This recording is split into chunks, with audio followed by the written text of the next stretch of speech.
Good morning, welcome to all. हमारी कहानी start है पोटर और कुटी।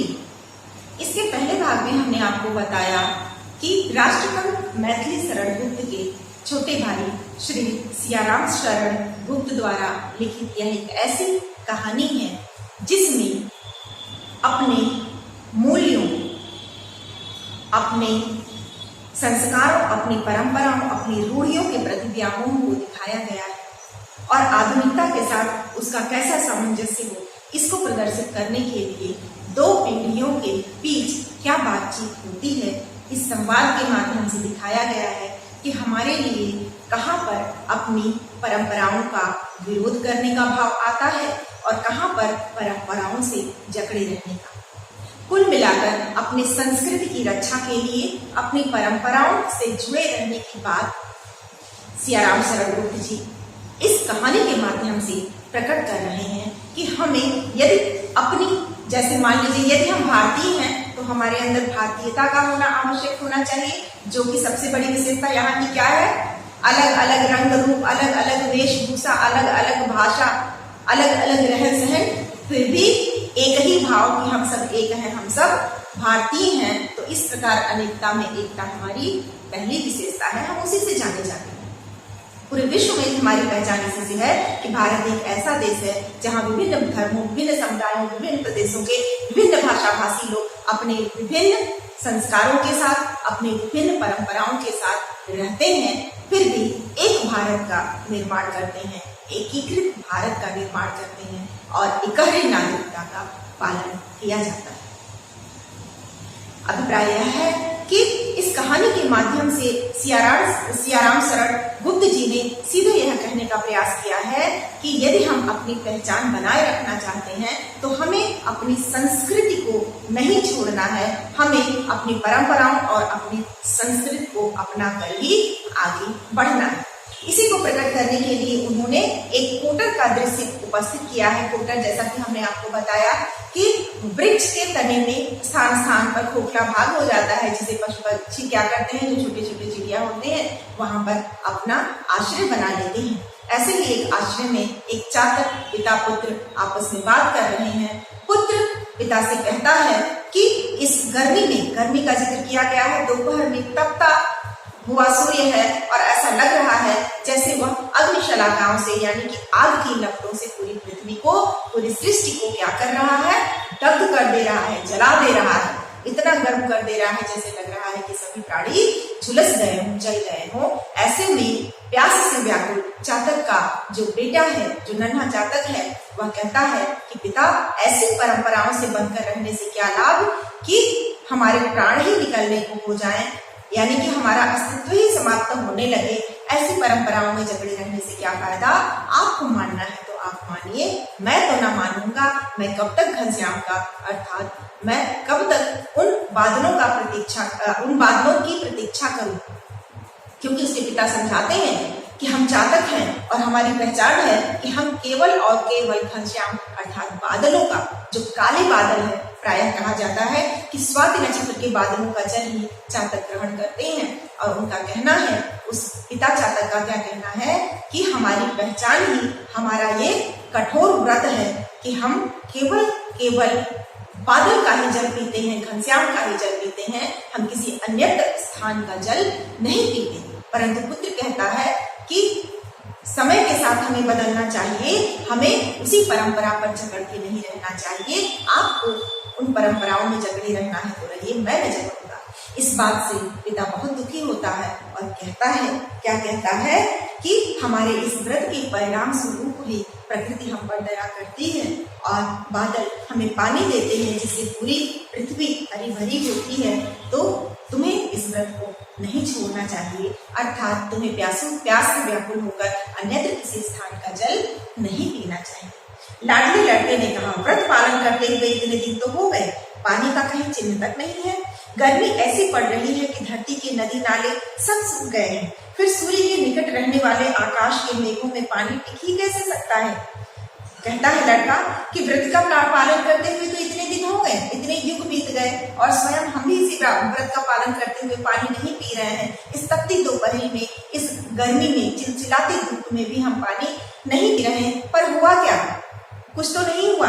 ऐसी गर्मी पड़ रही है कि धरती के नदी नाले सब सूख गए हैं और सूर्य के निकट रहने वाले आकाश में मेघ कहाँ से टिक पाएंगे? ऐसे सूखे, ऐसे रूखे माहौल में, ऐसे वातावरण में बादल कैसे टिके रह पाएंगे? कहाँ से पानी आएगा?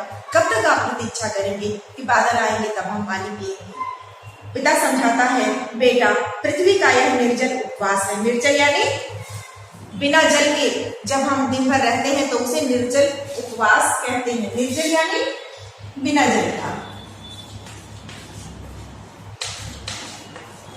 शब्दों के अर्थ बीच बीच में आप लोग याद करते रहा कीजिए, शब्दार्थ हमेशा याद कीजिए, इससे आपको कहानी समझने में सरलता होगी। तो निर्जल का अर्थ है बिना जल का।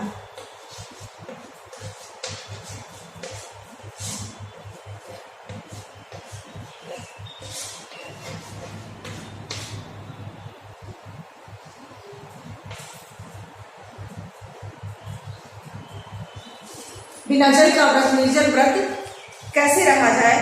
पिता समझाता है कि बेटा पृथ्वी का यह निर्जल उपवास है। वह बताते हैं कि समझ लो, ये जो हमारी प्यास है ये पृथ्वी का निर्जल उपवास है, जहाँ पानी के छींटे नहीं पड़ रहे हैं, बारिश नहीं हो रही है, इतना रूखा वातावरण है, चारों तरफ सिर्फ और सिर्फ गर्मी है, कहीं कोई हरियाली नहीं, सारे नदी नाले सब सूख गए हैं। यह क्या है? एक प्रकार से धरती का निर्जल उपवास है, जिसमें जल की कोई मात्रा नहीं, चारों तरफ सिर्फ सूखा माहौल है, सिर्फ सूखा ही सूखा दिखाई दे रहा है। पिताजी और वह कहता है इसी पुण्य से उसे जीवन दान मिलेगा।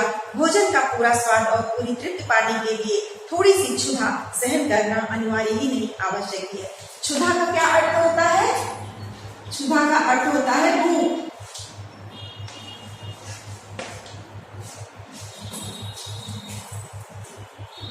क्या कह रहा है? कौन कौन से शब्द यहाँ पर आए हैं? इसी पुण्य से उसे जीवन दान मिलेगा, भोजन का पूरा स्वाद और पूरी तृप्ति पाने के लिए थोड़ी सी क्षुधा सहन करना अनिवार्य है। यहाँ दो शब्द आए हैं अर्थ समझने लायक, एक क्षुधा और दूसरा तृप्ति।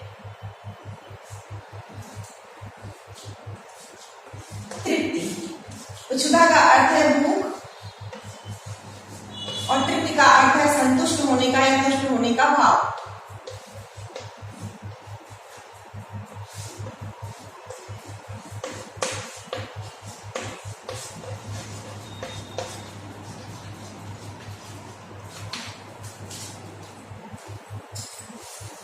तो पिता समझाता है कि देखो यह पृथ्वी का निर्जल व्रत है, इसीलिए आसपास कहीं जल दिखाई नहीं दे रहा है। पृथ्वी के इस उपवास के परिणाम स्वरूप ही बादल बरसेंगे और संसार को भोजन का स्वाद मिलेगा, अर्थात धरती पर हरियाली छाएगी, चारों तरफ धन धान्य समृद्धि से भर जाएगा, चारों तरफ अनाज हो जाएंगे और तब तुम्हें वह स्वाद मिलेगा पेट भरने का। उसके लिए धरती समझो यह उपवास कर रही है। जैसे आप देखिए, मानव उपवास करते हैं तो क्या करते हैं? अगर वह निर्जल व्रत करते हैं, पूरा दिन पानी नहीं पीते और जब शाम को पानी मिलता है तब उन्हें तृप्ति का एहसास होता है, संतुष्टि का एहसास होता है। तो उस संतुष्टि के एहसास को पाने के लिए दिन भर व्रत रखना पड़ता है। तो इसी प्रकार पिता पुत्र को समझा रहा है कि देखो, कुछ पाने के लिए कुछ संघर्ष करना पड़ता है, कुछ कठिनाई झेलनी पड़ती है। जैसे पृथ्वी इस कठिनाई को झेल रही है, इस तप्त गर्मी को झेल रही है, उसी से तुम ये शिक्षा लो कि बिना संघर्ष किए सफलता नहीं मिलती है। यदि तुम अपने व्रत का पालन करना चाहते हो तो तुम्हें भी यह प्यास झेलनी होगी, तभी पानी बरसेगा और तभी तुम्हें तृप्ति मिलेगी। पिताजी, मैं थोड़ी सी क्षुधा से नहीं डरता, परंतु यह भी नहीं चाहता कि क्षुधा ही क्षुधा सहन करता रहूं। मैं ऐसा व्रत व्यर्थ समझता हूँ और देवताओं का अभिशाप लेकर भी मैं इसे तोड़ दूंगा। घनश्याम को भी तो सोचना चाहिए था कि उसके बिना किसी के प्राण निकल रहे हैं। आदमी ने मेघों पर अविश्वास करके कृषि की रक्षा के लिए नहर, तालाब, कुओं और कुओं का बंदोबस्त कर लिया है। कृषि ने आपकी तरह सिर नहीं हिलाया कि मैं तो घनश्याम के सिवा किसी और का जल नहीं छूऊंगी। हम ही क्यों इस तरह कष्ट सहें? आप चाहे मुझे रखें या छोड़े, मैं यह झंझट न मानूंगा। यहाँ दो पीढ़ियों के विचारों का अंतराल दिखाया जा रहा है। दो पीढ़ियों के विचारों के बीच का संघर्ष दिखाया जा रहा है। एक तरफ पिता है जो अपनी पुरानी परंपरा और रूढ़ियों को छोड़ना नहीं चाह रहा है, जबकि दूसरी तरफ कौन है? पुत्र है। पुत्र क्या कह रहा है? हमें समय के साथ परिवर्तित होना चाहिए। और वह उदाहरण देते हुए कहता है, छोटी मोटी भूख से मैं नहीं डरता, मैं भी उपवास कर सकता हूँ, मैं भी सह सकता हूँ, मैं भी आपका पुत्र हूँ, मैं भी चातक हूँ। लेकिन समय के साथ परिवर्तनशील होना भी आवश्यक है। देखिए ना, मनुष्यों ने, पृथ्वी ने, कृषि ने क्या किया? मनुष्यों ने कृषि व्यवस्था के लिए क्या किया है? वह कहता है, देखिए ना, कृषि ने प्रतीक्षा नहीं की, अर्थात कृषकों ने, जो किसान हैं, मनुष्य हैं, उन्होंने क्या किया है? उन्होंने बादल की प्रतीक्षा नहीं की है। उन्होंने अपनी खेती के लिए क्या किए हैं? नहर, तालाब और कुओं का बंदोबस्त कर लिया है ताकि वे समय से अपनी खेती कर लें। उसका सीधा सा मानना है कि हमें समय के साथ परिवर्तन स्वीकार कर लेना चाहिए। जिन परिवर्तनों से जीवन की रक्षा हो सके, उन्नति हो सके और आगे बढ़ा जा सके, हमें ऐसी बातों को मान लेना चाहिए, भले ही वे आधुनिक हैं, नए हैं, क्योंकि अपने व्रत के जिद में आकर प्राण त्यागना कोई बुद्धिमानी नहीं है। यदि आपको अपनी बात पे अटल रहना है तो आप रहिए, मैं आपकी बात न मानूंगा, मैं अपनी क्षुधा सहन नहीं कर सकूंगा। यदि यह कभी कभी की बात हो तो बात अलग है, लेकिन सदैव के लिए मैं इस पीड़ा को बर्दाश्त नहीं कर सकता। यहाँ सीधा सा सियाराम शरण गुप्त दिखाने का प्रयास कर रहे हैं कि नई जनरेशन में, नई पीढ़ी में सहनशीलता की कमी है। वे सहनशील नहीं होना चाहते। वे जरा सा दुख, जरा सी पीड़ा पर घबरा उठते हैं और तुरंत ही अपने संस्कारों से, अपने संस्कृति से अलग हो जाने के लिए अपने आप को तैयार कर देते हैं। उस नई युवा पीढ़ी का प्रतिनिधित्व करता हुआ यह छोटा नन्हा चातक है जो अपने पिता से उन परंपराओं की बाध्यता को न मानने के लिए क्या कर रहा है? बहस कर रहा है, तर्क वितर्क कर रहा है। चातक ने देखा मामला बेढंग हुआ जाता है, इस तरह यह न मानेगा। कहा, यह बताओ तुम जल कहाँ से ग्रहण करोगे? अब पिता को लगा कि लड़का हाथ से निकल जाएगा, बात नहीं मानेगा, मेरी विद्रोह करने पर उतारू है। तब उन्होंने पूछा कि अच्छा बताओ तो जरा, अगर तुम घनश्याम की अर्थात बादलों की प्रतीक्षा नहीं करोगे तो तुम क्या करोगे? कहाँ से जल लाओगे? मुझे बताओ पहले, कहाँ का जल पियोगे? चातक पुत्र चुप। उसने अभी तक इस बात पर विचार ही नहीं किया था। वह सोचता था जिस प्रकार लाखों जीव जंतु जल पीते हैं उसी प्रकार मैं भी पीऊंगा, परंतु वह प्रकार कैसा है यह उसकी समझ में न आया था। अब अभी तक तो चातक का पुत्र यह सोच रहा था कि मैं बादलों की प्रतीक्षा नहीं करूंगा, मैं भी अन्य प्राणी जहां से जल पीते हैं पी लूंगा, पर अपने लिए उसने सोचा ही नहीं था कि मैं कहां से जल पीऊंगा, क्योंकि अभी तक तो वो प्यास से व्याकुल है।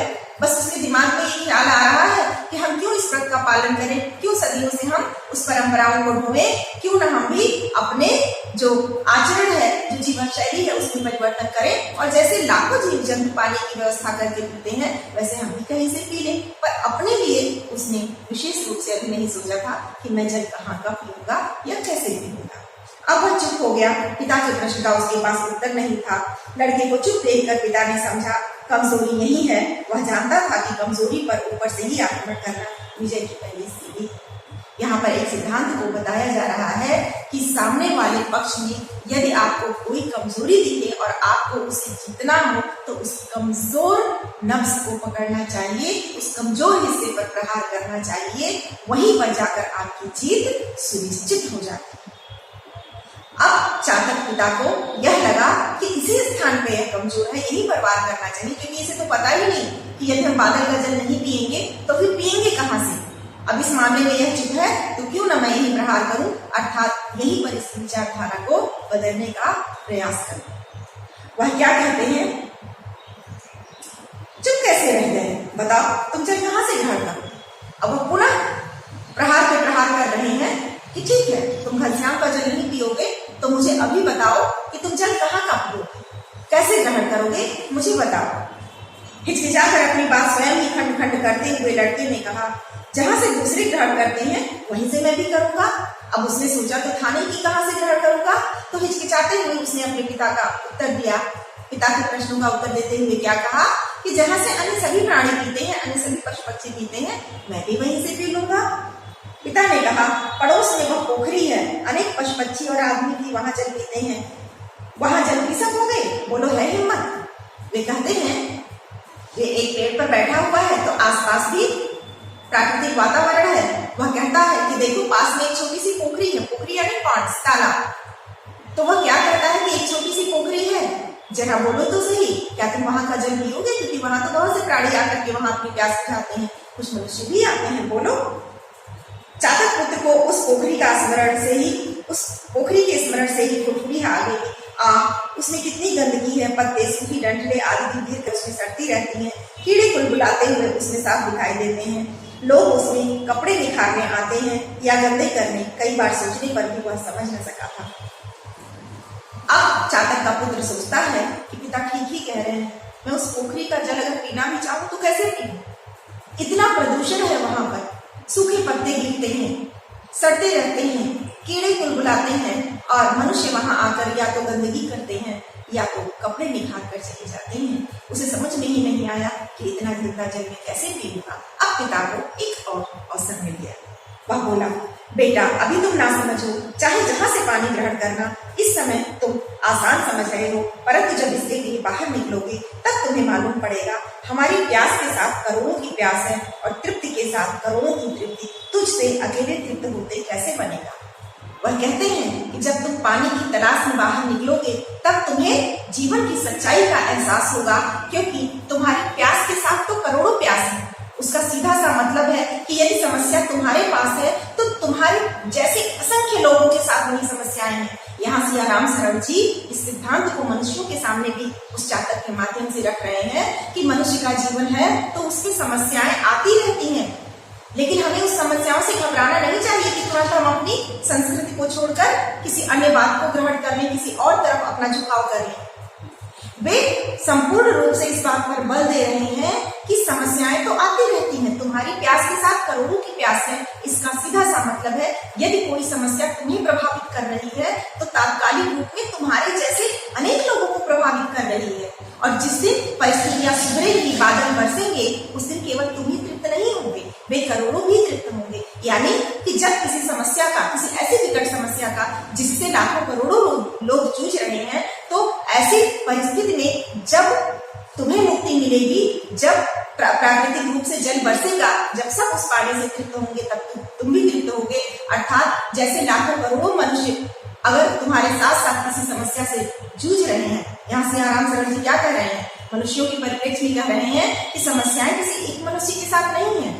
यदि कोई समस्या ऐसी है जिससे केवल आप नहीं बल्कि आपके जैसे लाखों करोड़ों लोग जूझ रहे हैं, तो एक न एक दिन उसका भी समाधान होगा।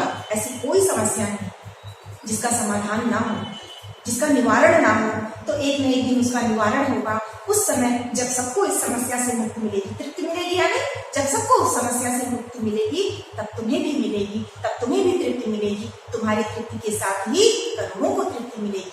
अगर तुम्हारी प्यास करोड़ों की प्यास है तो तुम्हारी तृप्ति भी करोड़ों की होगी। जरा सोचो तो, उनसे अलग हटकर यदि तुम व्यक्तिगत रूप से किसी समस्या का समाधान पा भी जाते हो, जब पा भी जाते हो, तो क्या वह तृप्ति तुम्हें रुचिकर लगेगी? मान लीजिए कोई समस्या है लाखों करोड़ों लोगों के साथ एक साथ ही है, तो क्या अगर तुम्हें कहीं अलग तरीके का कोई ऑप्शन मिल जाए कि तुम्हारी समस्या का समाधान हो जाए, तो अपने साथ साथ क्या उन लाखों लोगों को छोड़कर तुम उस समस्या समाधान के लिए कहीं और निकल जाओगे? अपनी संस्कृति को छोड़ करके, अपनी परंपराओं को छोड़कर कोई और परंपरा ग्रहण कर लोगे?